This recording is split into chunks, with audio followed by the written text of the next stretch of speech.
Doktor, bəzən südü kəsmək istəyən analar müxtəlif üsullardan istifadə edirlər. Daha çox el arasında tanınan bir üsul var. Deməli, mələfəni götürürlər, çox sıx şəkildə süd vəzini o qədər bərk sıxırlar ki, belə nəfəs ala bilmirsən. Bunun süd vəzinə bir zərəri ola bilərmi? Süd vəzinə bəli, zərəri ola bilər.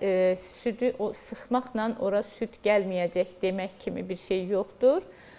Bu boşuna bir üsuldur.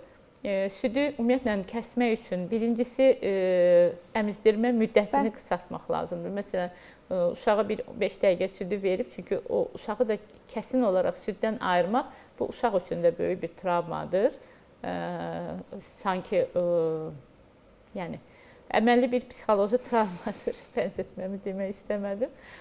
Həm də bu qadın üçün bu laktastaz deyilən bir şey yaranır. Ona görə əmizdirmə dövrünü, məsələn, gündə 4 dəfəyə keçirlər, əvvəlcə hardasa 1 ay, ən azı 2 həftə, sonra gündə 3 dəfəyə, 2 dəfəyə keçirtməklə və uşaq əmizdirmə onun beynində dominant bir ocaqdır. O, onun yeməyidir, onun sevgisidir, məhəbbətidir, onun güvənidir. Yatanlar yəni, olur. Bu uşaq körpə uşağı birdən-birə ondan məhrum eləmək düzgün deyil.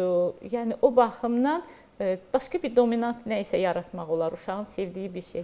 Həmin vaxt gəzintiyə çıxmaq, həmin vaxtı yeni bir oyuncaq vermək və s. Və həddən artıq uşaqların döşə bağlılığı da doğru deyil. Həddən artıq gün ərzində çox əmizdirmələr. Doktor, bəzən elə qadınlar var deyir ki, mənim uşağım ancaq süd əmdiyi vaxt yatır. Elə alışdırırlar uşağı. Uşaq süd əmir, yatır.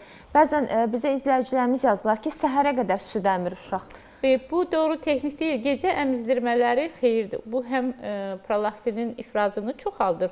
Qadın uzun müddət süd verə bilir, südə çox olur.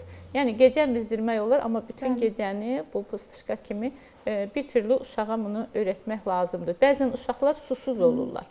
Biraz da böyüdükdən sonra süd vəzi düzdür. Əvvəlcə ilk 6 ayında ana südünü ona yetərincə alırsa, onun heç bir qidaya və suya ehtiyacı olmur. Xüsusən qış aylarında, yayda ola bilər, hava çox istidir, əlavə su vermək olar uşağa. Amma böyük uşaqlar bəzən susuz olaraq yatışdırırlar. Gecə uşaq susuz deyəndə də anasını axtarır, yemək istəyəndə də anasını axtarır.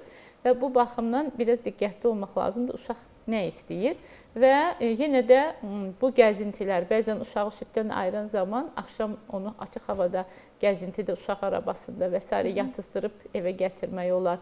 Bir yöntəmlərlə onun başında digər bir dominant ocaq yaradaraq, nağıl söyləyərək diqqətini yayındırmaq olar.